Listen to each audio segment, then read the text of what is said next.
apa? Apa yang membuat apa itu kok sampai bisa ingin menjadi rektor itu apa, Pak? Motivasi Bapak itu apa?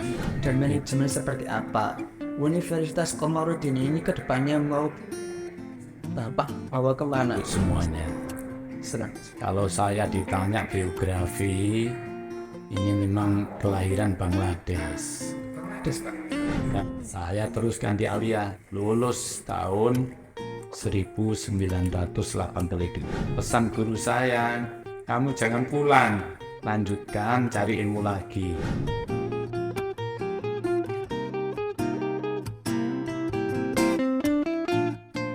Assalamualaikum warahmatullahi wabarakatuh. Selamat siang teman-teman semua dari pemirsa yang ada di rumah atau di mana saja.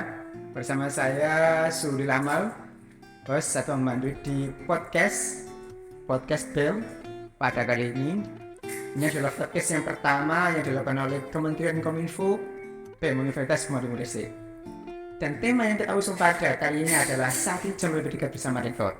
Jika melihat tema yang kita usung pada siang hari ini, tentunya saya di sini tidak sendirian. Saya bersama narasumber yang sangat luar biasa, narasumber yang menjadi orang nomor 1 di Universitas Komarudin, yaitu Pak Rektor. Selamat siang Bapak Rektor. Selamat siang. Ya, bagaimana kabar Bapak? Sehat-sehat? Ini Pak. Alhamdulillah sehat selalu, semoga yang lain juga demikian. Alhamdulillah, amin. Jadi gini Pak, teman-teman sini ada salah satu program kerja yaitu namanya podcast. Ya mana kebetulan pada hari ini podcast yang pertama, first time podcast yang dilaksanakan oleh teman-teman P. Podcast yang pertama ini kita ingin mengawalinya dengan mengundang Bapak selaku Rektor Universitas Komarudin, orang pertama di banyak hal yang akan nantinya ingin kami tanyakan kepada Bapak. Salah satunya biografi riwayat hidup Bapak itu bagaimana sih? Kok sampai bisa mencalonkan menjadi Rektor Universitas Komarudin itu bagaimana? Monggo, mungkin Bapak bisa menjelaskan biografi Bapak. Ya, saya harus menyapa pemirsa semuanya. Iya. Ini ucapan salam sejahtera untuk kita semuanya. Assalamualaikum warahmatullahi wabarakatuh. Waalaikumsalam. Hamdan wa syukranillah atas nama tim manajemen Universitas Komarudin mengucapkan selamat untuk semuanya. Senang. Kalau saya ditanya biografi, ini memang kelahiran Bangladesh. Des, Pak. Dan salam dengan deso. Oh, saya kira kalau penyuan itu ternyata itu ya. Ya, ini alhamdulillah saya dibesarkan dalam lingkungan keluarga religius. Religius Karena sejak kecil ibtidaiyah itu saya mondok di Sidoresmo Surabaya. Itu mondok posoan, ngajinya Quran, 15 hari khatam 15 hari hatam Pak. Al-Quran, karena 2 juz udah bulan. Sangat menyenangkan. Dan itu kemudian saya lanjutkan mondok di pondok pesantren Komarudin ini, masuk sanawiyah di madrasah sanawiyah, masuk di sini ini tahun 1975. 1975. Jadi saya sudah berusia 15 tahun. Kita ke sini Pak ya. Ya, tidak menyangka karena dulu itu setelah selesai sekolah sanawiyah itu bayangannya sudah bisa jadi guru. Sedang bayang-bayang Bayangan, karena waktu itu guru saya di MI itu impor dari Jombang. Nah, itu berarti kan kekurangan SDM di desa saya. Saya ke pondok, lulus sanawiyah, tapi Tuhan menakdirkan lain. Guru-guru kita memberikan spirit ya untuk melanjutkan di alia. Saya teruskan di alia, lulus tahun 1982. pesan guru saya, kamu jangan pulang, lanjutkan cari ilmu lagi. Maka saya boyong lagi ke Surabaya, mondok di Sidrasmo. Tuhan menentukan lain, teman saya datang mengajak saya untuk daftar di IAIN dulu itu, sekarang menjadi UIN Sunan Ampel Surabaya. Winsai itu Pak ya. Ya, masuklah di sana tahun 1982. Kemudian lulus sarjana muda dengan gelar BA. Iya, apa itu Pak? Ya, BA itu sarjana muda lagi. Oh, Bachelor of Arts.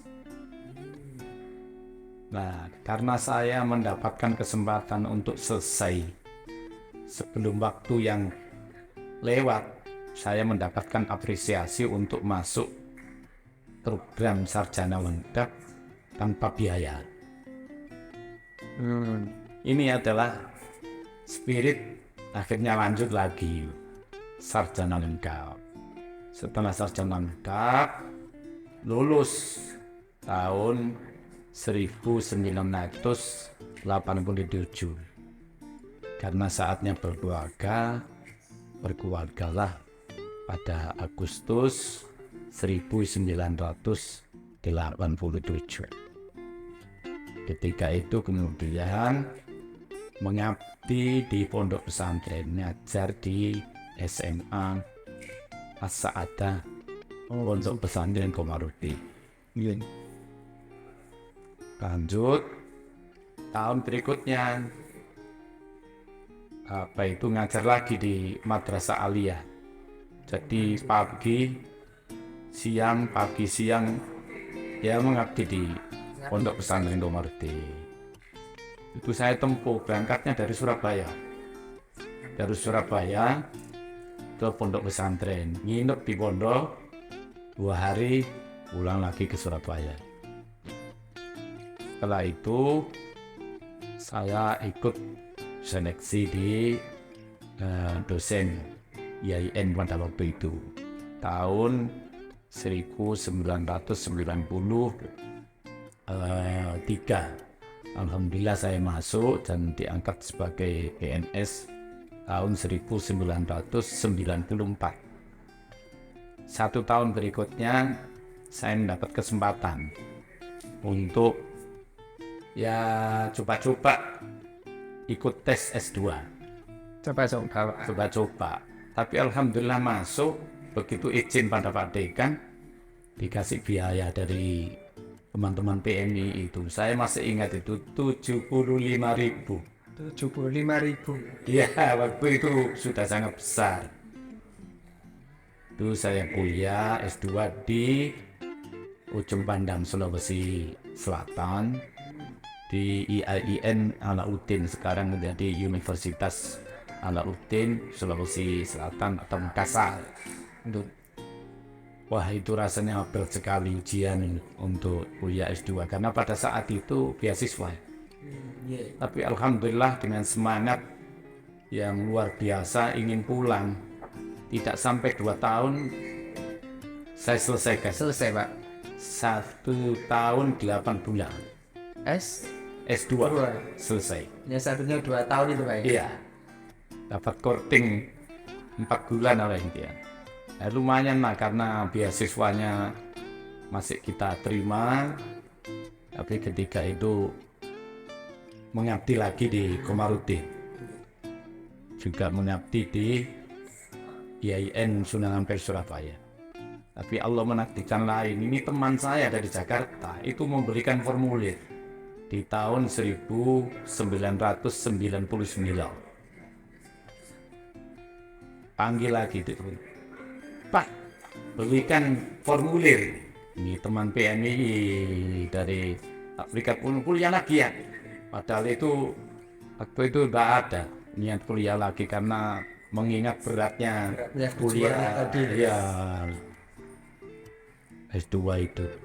Tapi alhamdulillah kemudian saya masuklah kuliah di S3 Pak. di S3, dapat bantuan dari waktu itu saya masih IAIN Syarif Hidayatullah Jakarta. Tapi sampai saya lulus menjadi universitas 2007, alhamdulillah selesai. Ini pendidikannya selesai 2007, selesailah S3 dengan bantuan waktu itu. Karena Surabaya belum buka waktu itu. Begitu. Sehingga sang perjuangan sampai sekarang itu menjadikan gelar profesor doktor itu Pak ya. Iya. Profesor doktor Universitas Agama. Ya itu melalui karir. Karir yang luar biasa Pak itu. Ya karir setelah saya jadi dosen karena berlatar belakang pendidikan S3 dan saya juga tidak mengabaikan tugas dari PNS itu. Selain belajar, administrasi juga saya penuhi sehingga memiliki kepangkatan sampai rektor kepala. Ini kurangin 4A. Pada waktu itu ketika peraturan mengalami perubahan, dulu itu kan pilihan dekan jadi dekan itu. Tapi ini persyaratan jadi dekan itu harus lektor kepala dan doktor. Nah pada saat itu doktornya masih langka. Pak ya. Nah, kesempatan ini Tuhan menakdirkan saya untuk menjadi dekan gitu, tanpa ada lawan, tanpa ada gitu. Secara langsung aklamasi itu Pak ya. Langsung aklamasi pilihannya itu gitu. Secara jiwa pendidikan, Bapak sudah dari bawah sampai sekarang menjadi seorang profesor. Mbak, hal apa yang membuat Bapak itu kok sampai bisa ingin menjadi rektor itu apa Pak? Motivasi Bapak itu apa? Ini kita inginkan dibesarkan di pesantren. Kita melakukan lalu lalang ke sana kemari itu karena motivasi dari pesantren, dan kita ingin mendapatkan keberkahan juga dari pesantren Komarudin ini. Karena Komarudin ini sedang berbenah dan kami tidak bisa melepaskan identitas saya ini dengan pondok pesantren benar. Ketika Komarudin ini membuka peluang untuk mengajukan ya gagasan dan pikiran, maka kita anggap bahwa ini bukan sebuah pertarungan, tapi ini adalah sebuah kompetisi untuk mengungkapkan pengalaman, gagasan kepada semuanya. Karena itu kemarin itu teman-teman semuanya saya ajak. Ini adalah pesta demokrasi akademik, ini adalah ibarat orang itu adalah menyampaikan gagasan bersama-sama supaya UGI ini bisa benar-benar mendapatkan respon yang kuat dan lebih maju dari sebelumnya. Itu Pak ini jadi bekal alasan kenapa seorang Bapak Haji Aswadi maju menjadi rektor itu salah satu alasannya Pak ya.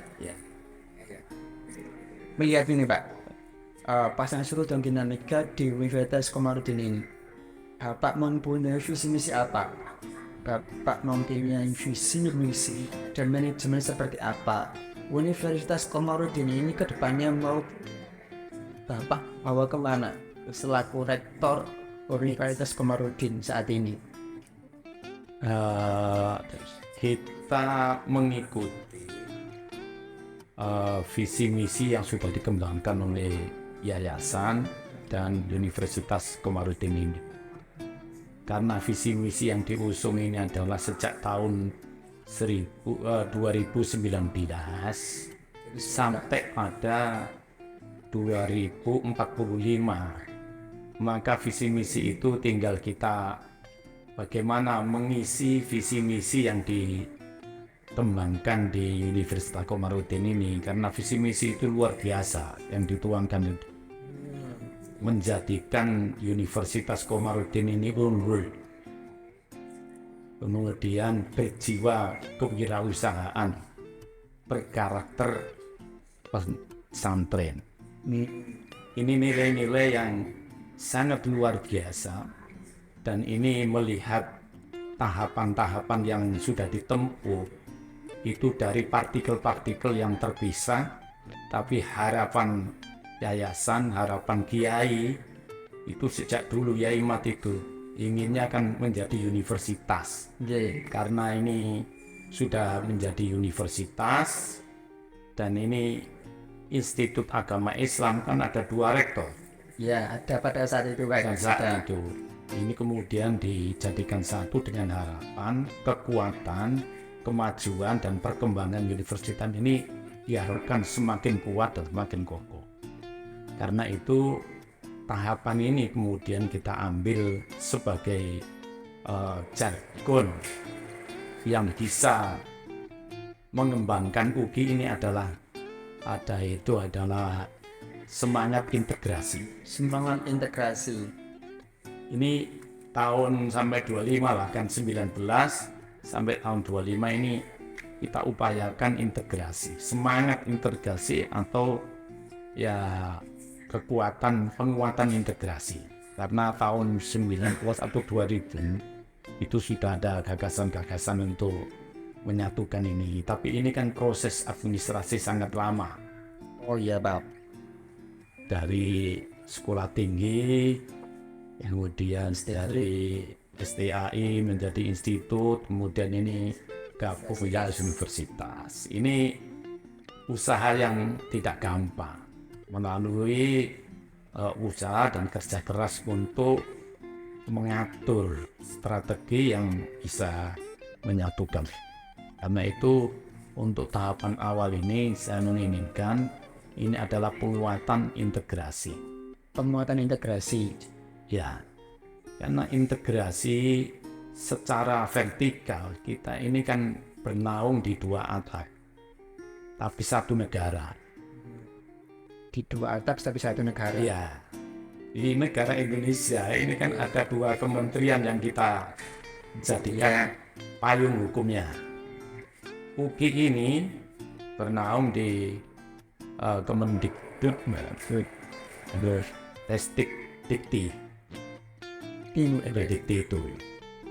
Ini secara kelembagaan secara umum. Secara khusus kita punya fakultas keagamaan yang notabene adalah tarbiyah, ekonomi syariah, kemudian ada perbankan, itu bernaung di Kemenang. Ini berarti secara khusus. Secara khususil khusus.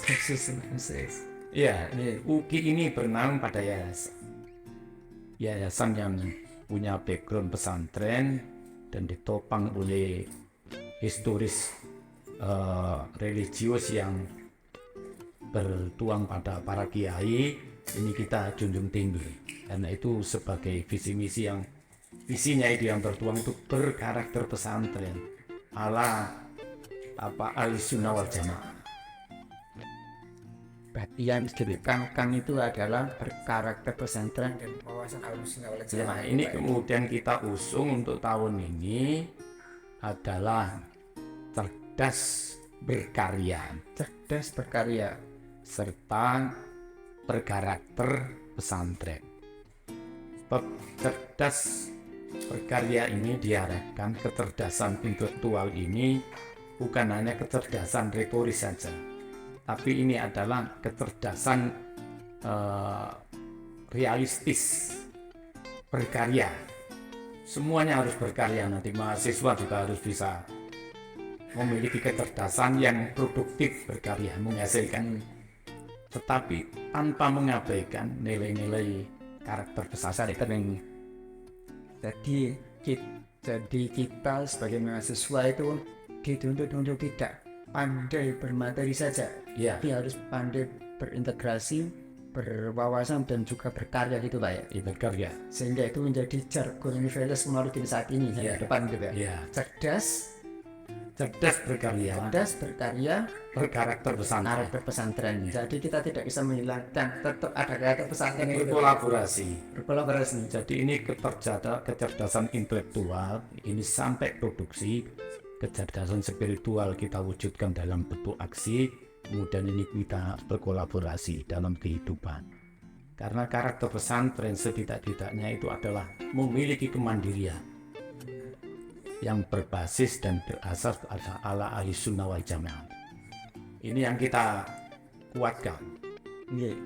Kemudian ini sebagai orang yang berkarakter pesantren itu tidak boleh mandiri untuk individual saja, tetapi ini harus berkolaborasi. Dosen sama mahasiswa, mahasiswa dengan dosen, dosen sama orang tua, dosen dengan lingkungannya. Ini harus, tidak bisa berdiri sendiri. Satu kesatuan itu Pak. Satu kesatuan. Tapi ini ingat, jangan sampai berhenti di situ. Harus berlanjut sampai pada berkontribusi, mengabdi, berbagi segala kompetensi yang dimiliki oleh UGI ini untuk kepentingan bangsa dan negara. Seperti itu Pak. Dari beberapa ini Pak, di Universitas Komarudin ini tentunya bukan kampus yang kecil lagi, karena kelas Universitas Komarudin dan banyak berbagai jenis macam mahasiswa. Maksudnya itu karakter mahasiswa yang seperti ini, yang tak pukul rasa ini sebagainya. Bapak selaku rektor di Universitas Komarudin ini, bagaimana sih Pak menyikapi di arus bawah teman-teman mahasiswa ini dengan begitu banyak dinamika, ya begitu banyak pemikiran mereka, teman-teman mahasiswa ini begitu kreatif, sehingga di teman-teman organisasi mahasiswa, PNTN, HIMA dan sebagainya itu ingin mensejahterakan lembaga mereka masing-masing dengan cara mengajukan prasarana dan sebagainya. Dengan melihat apa yang diterangkan oleh Bapak tadi, kita pelan-pelan, kita perbaiki pelan-pelan. Nah, menurut Bapak selaku rektor ini bagaimana dengan keinginan dari teman-teman mahasiswa yang begitu luar biasa, ingin menyempurnakan lembaga mereka untuk bisa lebih baik lagi menjalankan programnya, dengan keadaan kampus kita yang begini Pak, yang perlu kita benahi lebih baik, kita perbaiki lebih baik lagi. Gimana menurut Bapak dengan keinginan mereka teman-teman seperti itu? Pertama, kita harus memiliki kebanggaan bahwa kampus UGI ini adalah sebuah pilihan. Tepatnya ada di pedesaan. Tetapi ini adalah tidak terhindar dari keilmuan yang bisa kita andalkan. Karena ilmuwan ini bersanad, para kiai sampai ini itu luar biasa, ini keilmuan. Dan kelembagaan ini, pesantren Komarudin ini terbuka, mulai dari pendidikan PAUD, TK, ini kemudian sampai sanawiyah, ini berkolaborasi terus mengalami sampai perguruan tinggi yang saat ini adalah menjadi universitas. Ini berarti manajemen keterbukaan. Karena itu saya memiliki konsep DPA. Konsep DPA apa itu Pak? Dynamic, ya, progresif dan akuntabel. Dinamis, progresif dan akuntabel. Ya, jadi ini kita harus mengatur universitas ini menjadi sebuah lembaga yang dinamis. Dinamis. Apa itu Pak? Dinamis itu mengalami pergerakan, pergeseran, perubahan, di mana perubahan ini nanti tentunya harus dinilai sebagai perubahan yang progresif, mengalami tahapan kemajuan. Tapi jangan asal maju saja, tapi ini harus bisa dipertanggungjawabkan di hadapan Allah yang Maha Kuasa dan di hadapan makhluk ciptaannya. nanti secara manajerial kita itu paling tidak itu memiliki manajemen dulu itu POAR. Ada perencanaan, organizing, kemudian ada kontrol, dan ini kontrol, kemudian ada pengembangan. Namanya POAR. Planning, organizing, actuating, dan controlling. Controlling itu nih. Tapi sekarang ini bisa berubah menjadi planning, doing. Setelah perencanaan dilaksanakan, Langsung dilaksanakan. apa itu namanya itu PDAC. PDAC. Itu manajerialnya. Planning, doing, check and recheck. Kemudian ini ditindaklanjuti karena ini teorinya lama, teori POAR itu lama. Sekarang ini modern ini diganti melalui PDAC, planning, doing, check and recheck. Kemudian ini ditindaklanjuti. Jadi ketika punya perencanaan dicek dulu sudah mana yang udah. Kalau sudah cek Langsung itu ya. Bila-bila saya jadi perencanaan dilakukan aja, langsung action, direncanakan, doing, dikerjakan. Kalau sudah dikerjakan nanti kita cek mana yang kurang dilanjut. Ini baru manajemennya, manajemen kelembagaan. Kalau manajemen ini nanti kita tata manajemen sumber daya manusia, SDM-nya Pak. SDM. Ini kita punya potensi bahwa orang-orang masuk sini ini adalah orang-orang pilihan. Orang-orang yang tulus hatinya dan punya karakter yang, karena sudah masuk sini ini sudah menjadi karakter pesantren. Mau harus seperti itu ya. Karakter pesantren ya cerdas, berkarya tadi. Berkarya. Ya, berkarakter pesantren. Kalau di Bali kan berkarakter pesantren itu adalah cerdas berkarya. Cerdas berkarya, berkarakter pesantren. Kan bisa. Berarti itu Pak ya, dalam di kepengurusan Bapak menjadi Rektor Universitas Komarudin ini, itu salah satu yang Bapak bawa konsepan itu untuk Universitas Komarudin. Untuk menata Komarudin menjadi progresif dan akuntabel. Iya. Pak, demikian dulu Pak. Iya. Ini adalah salah satu Ini ya produk apa ini, cerdas berkarya. Cerdas berkarya Komarudin Pak ya. Iya, Komarudin. Ini Iya. brandnya ini kan Komarudin air. Dan air ini adalah menjadi brand utama bahwa semua yang terjadi ini berangkatnya dari air. Gitu Pak ya. Iya. Untuk Pak. Jadi dalam Al-Quran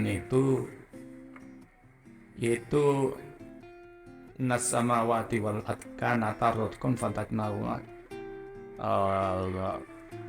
apa itu waja'alna minal ma'i kulla syai'in hayy afala yu'minun. Waja'alna minal ma'i kulla syai'in, aku ciptakan segala sesuatu ini dari air, apa kamu tidak percaya? Insya Allah barokahnya air ini akan menjadikan kita hidup di mana-mana gitu. Iya. Apalagi brandnya Komarudin Pak ya ini kayak. Bismillahirrahmanirrahim.